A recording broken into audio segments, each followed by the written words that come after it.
All right, so what I want to show you guys today is form subtraction, and we're just going to put a minus sign there for subtraction.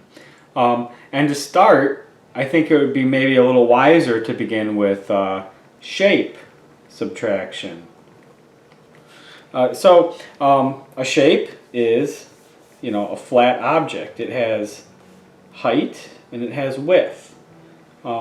And think of your shape like you think of a piece of paper. You can cut out, certain parts of it and create a new shape. All right, so it's almost like I cut a square out of my piece of paper, and now I have, an L shape. Or if I have a square here, I could cut out here, cut out there. Look at that, I get an H shape. How fun is this? So this is shape subtraction.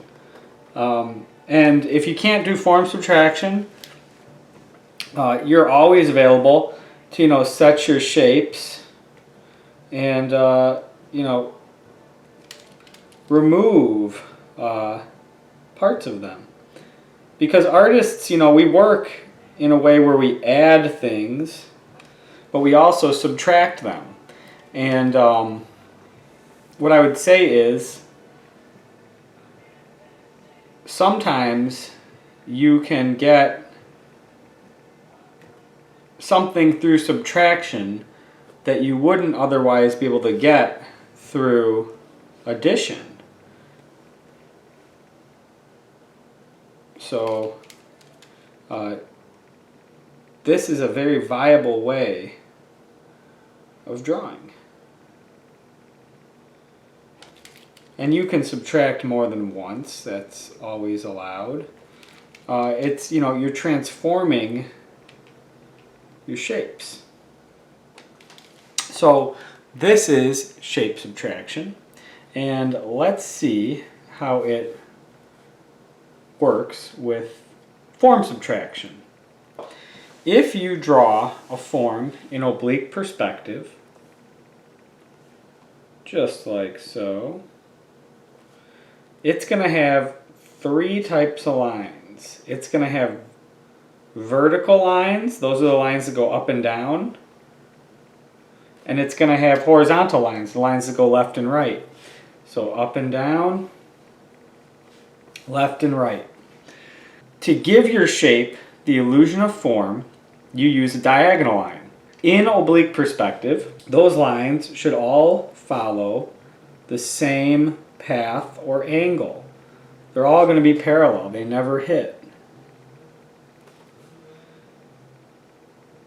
Now, if you have developed the habit of not drawing through, I would encourage you to break that habit, because without drawing through, it's going to be very difficult to get across your ideas. And we can always subtract lines later. But if they're not on the page, it's almost like we're building a house without building the foundation. So there's my object. What I'm going to do, and it's kind of funny because the front and back jump back and forth, is I'm going to subtract.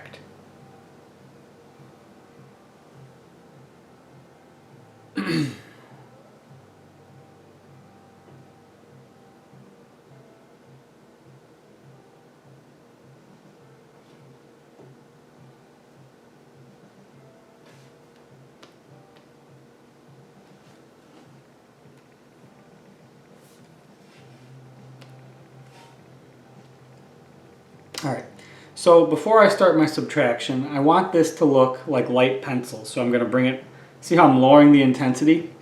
Alright, and there's two reasons I do this. One, because your initial marks should be very light.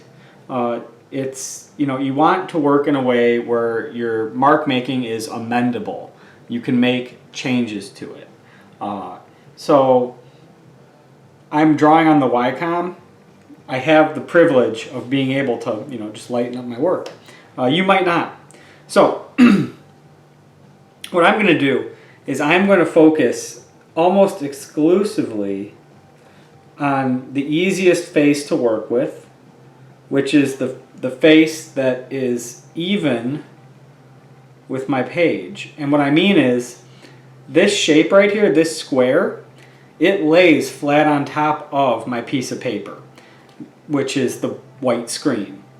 And what I'm going to do is I'm going to start to think about, you know, what I want to pull off of this shape. So maybe I just want to remove a chunk, right? If the shape was a piece of paper and you're cutting out of it, then the form is a piece of clay and you're carving out of it.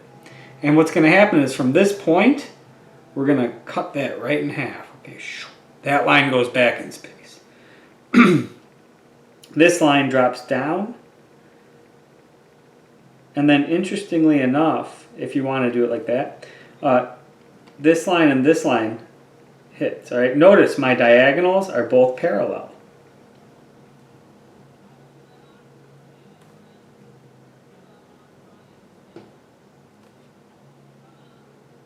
There we go. Shape subtraction almost complete.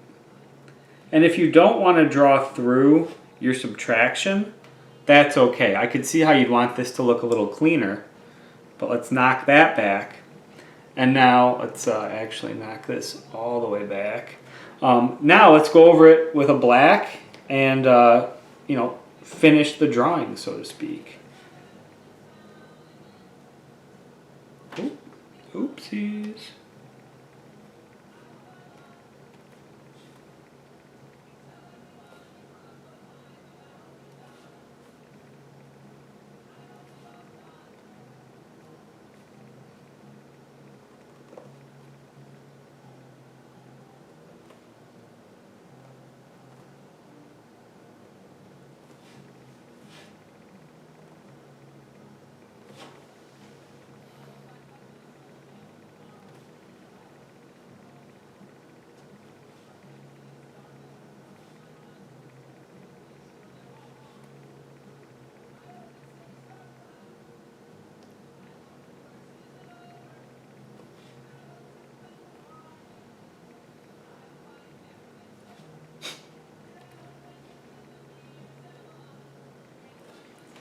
So that is form subtraction. Remember, it starts with a shape subtraction.